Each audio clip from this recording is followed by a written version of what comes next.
So here's a cool one.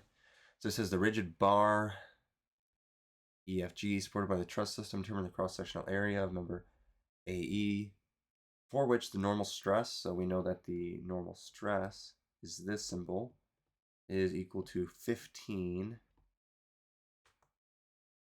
KSI. We also know that P is equal to 3,200 pounds. Okay, and we're asked to find the cross-sectional area. So if we remember our formula, the stress here, a normal stress, is equal to a force over a cross-sectional area. And this force that we're looking for is, of course, well, because we're looking for the cross-sectional area member AE, then we're looking for the force AE. We need to find FAE. So seeing this, we can clearly tell that we could use the method of sections.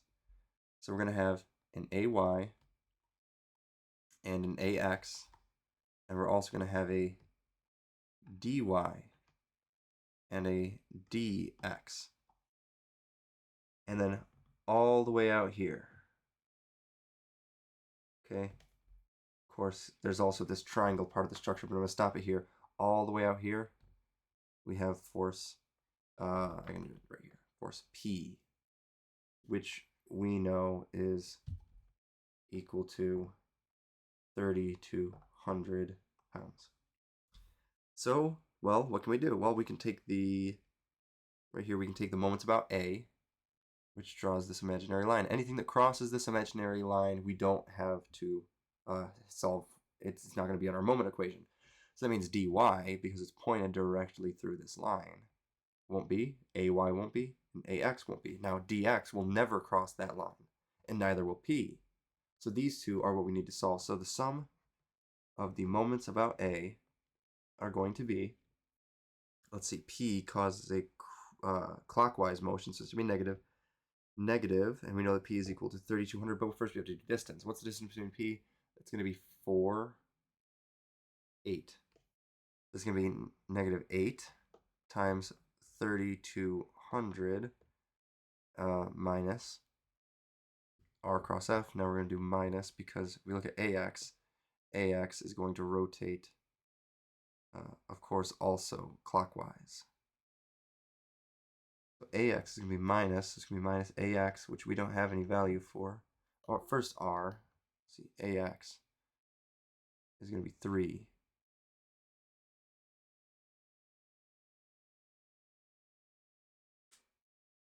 Or sorry, DX. We're taking the moments about A. DX. DX is actually going to make it counterclockwise. It's going to be plus 3, same distance. A to D is the same distance from D to A. 3, it's R cross F, and our F is DX. So that means that 3 dx is equal to 8 times 3,200. Well, what's 8 times 3,200? 8 times 3,200 is 25,600. That's 25,600. And then if we divide this by 3, it gives us our dx, which is wrong. Hold on. I take it back. It's not wrong. That's our dx. dx is equal to 8533.33. Okay. Now that we know dx, what can we do? Well, dx is equal to negative ax, so ax is going to be equal to negative 8533.33. Now, method of sections, right? Let's draw our forces.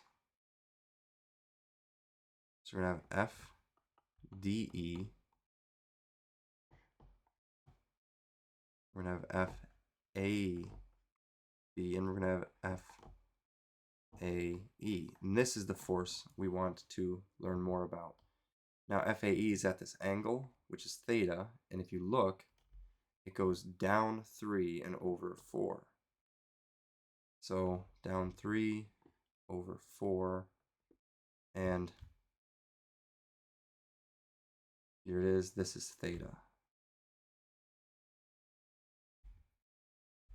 So we have an opposite and an adjacent. So theta is going to equal tan inverse of 3 over 4, which is 36.86. Let me check that real quick. Inverse. Tan of 3 over 4, 36.86 indeed. So now we can just write that theta equals 36.86. Get rid of this really quick. Okay. So now we have our AX. So FAE cosine of 36.86 should equal AX, which is negative 8533.33. So divide this by cosine of 36.86.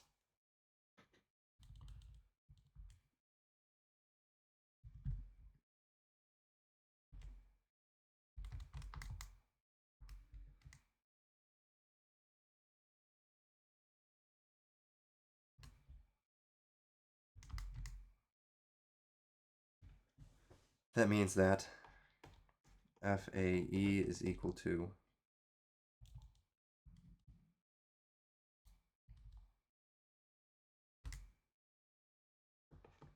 10,665. Now we have FAE.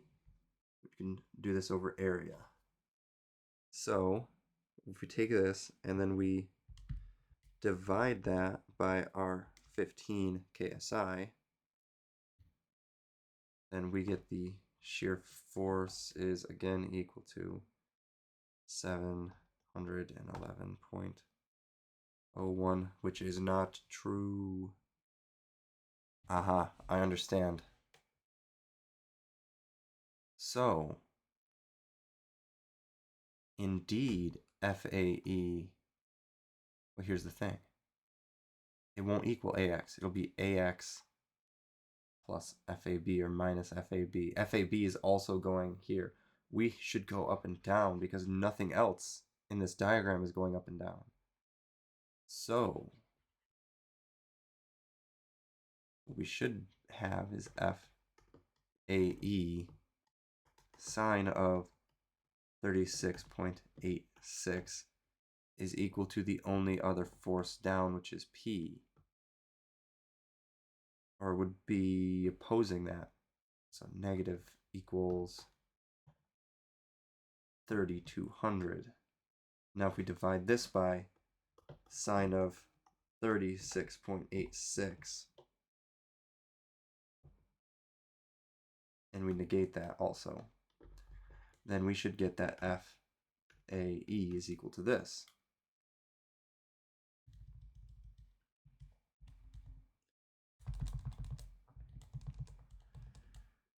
So here we are, 3,200 divided by sine of 36.86. So this gives us that FAE is equal to 5334.56. And we know this because if we take the sum of the forces in the y direction, then we're going to have FAE sine of 36.86 plus P is equal to 0, so one equals the negative of the other. Okay. Which is interesting to me because it looks like there's other beams here that go down. This one goes directly down, this one goes down also, but we're only looking at this. So I don't know exactly how P works out like this, but this is how it works. I have no clue why. So once we know that, and we take this, right? So if we want to find this here, well, what are we going to do? We're going to multiply both sides by a and divide both sides by this. So we know that a of EA is going to equal F of AE over the normal stress in AE, which is going to be this divided by our 15 KSI, so 15 times 10 to the third I. So we're going to take this number and divide it by 15 times 10 to the third.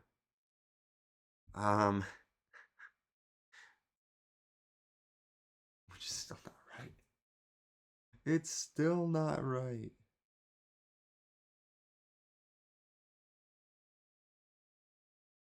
What? 15. Oh, I did 12.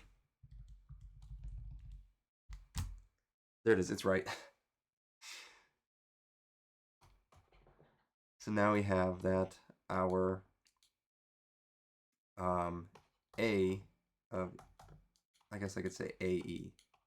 AE is equal to 0.3556.